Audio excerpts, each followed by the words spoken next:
Now, while I got my air chisel out, just to bring the camera right here pretty close or zoom in. If you look up inside here, I see a bunch of mess up in here.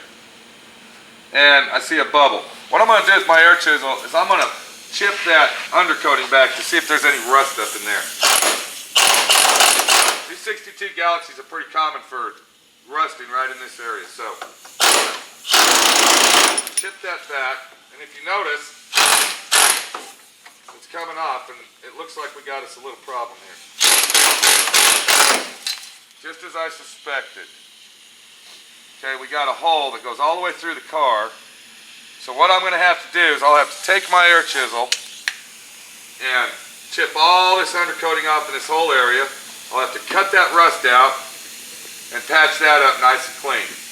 If you noticed at the beginning of the video, it showed where I patched the other side up. Now, once again, you can go out and buy an inner fender well and replace it or cut it off there if you're really going to be that exact and you want a contour style restoration.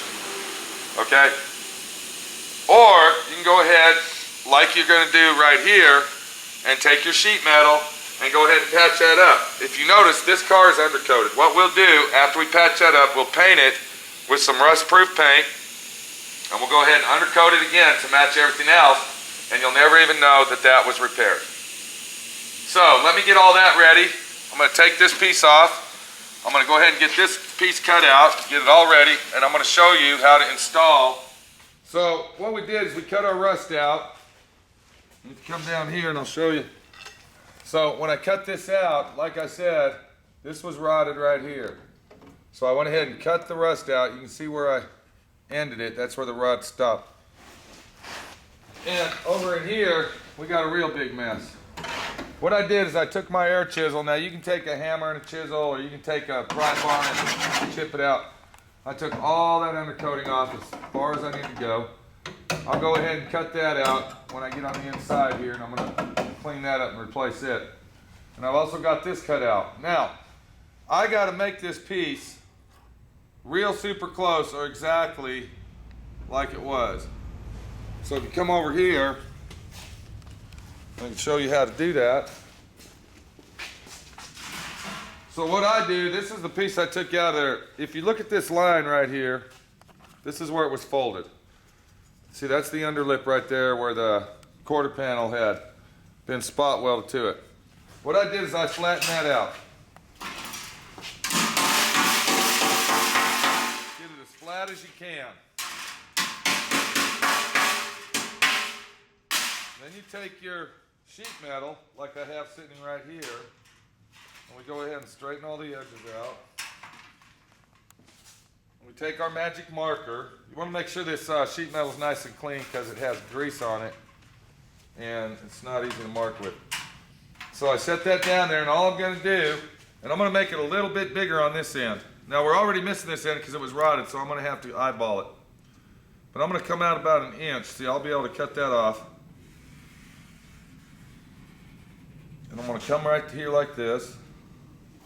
I'm going to overlap on that side, on that piece there, so I'm going to make it bigger. And I'm going to make it approximately an inch bigger all the way around. And we already know that that piece is going to tie in where it's missing, so we'll go like that. So then, once I get all that out, you always want to make it bigger because you're going to overlap this. This piece isn't seen anywhere, and it really doesn't matter if it's overlapping or not. So you go ahead and get that traced out. Now, the next step that you do is you follow this line, that line I was telling you about where it was creased. You want to draw a line there, and you want to come over here and make a mark there. Okay? Then we're going to find our center here, and we're going to go like this. That's going to tell us that that's going to go around like that. Also, what I'm going to do is I'm actually going to trace this piece out. Just that line there. And I'm going to go ahead and trace this out. And what that's going to do Let's go to so then what you want to do is you want to come back after you trace all your marks out and get it all laid out like a map. You want to cut that out. Now you can use a cutting wheel, you can use a air saw, you can use a jigsaw, whatever you got, okay, to get that cut out. What I'm going to use though is a plasma cutter. And what a plasma cutter does, a plasma cutter is just like this. So I got breathing air for my plasma cutter. Always wear your safety glasses on everything you do, and gloves. We turn the plasma cutter on, and I'm going to cut out all the edge of this.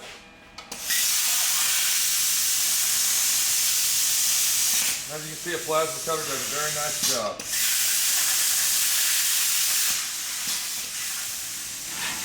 So we get that all cut out. And you ain't got to be real precise on it. You don't have to be real precise on it unless you know you're just that type of guy. Like I said, this is going to overlap on there. It's going to be hidden inside there. This is going to be longer, so we're going to end up cutting that off anyway. So just get it cut out. And by the way, this gauge steel I'm using is 16 gauge. That's your basic automotive thickness on steel. It's anywhere from 16 on the older cars up to 21 gauge, 22 gauge on newer cars.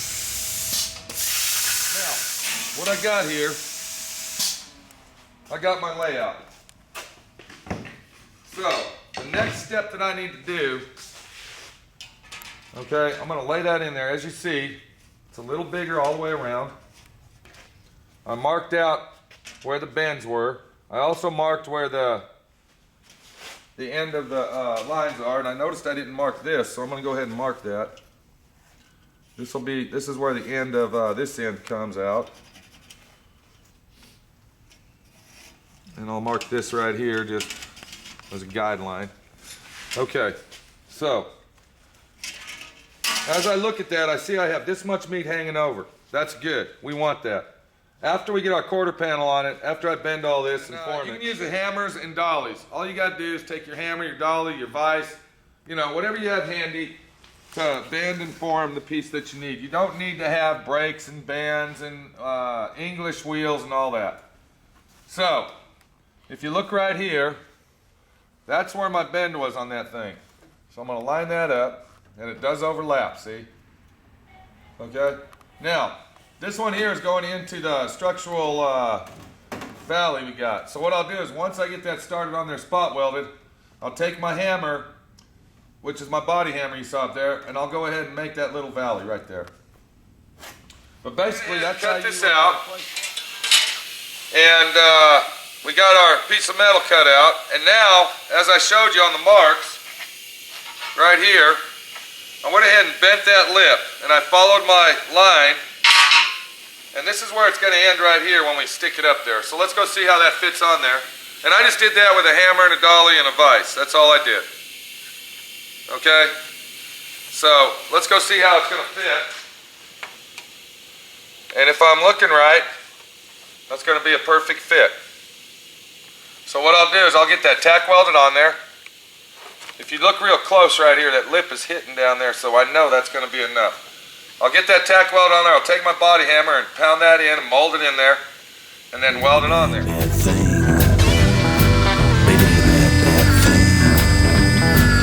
did a bad, bad thing. Baby did a bad, bad thing. You ever love someone so much you thought your little heart was gonna break in two? I didn't think so. You ever try with all your heart and soul to get your lover back to you?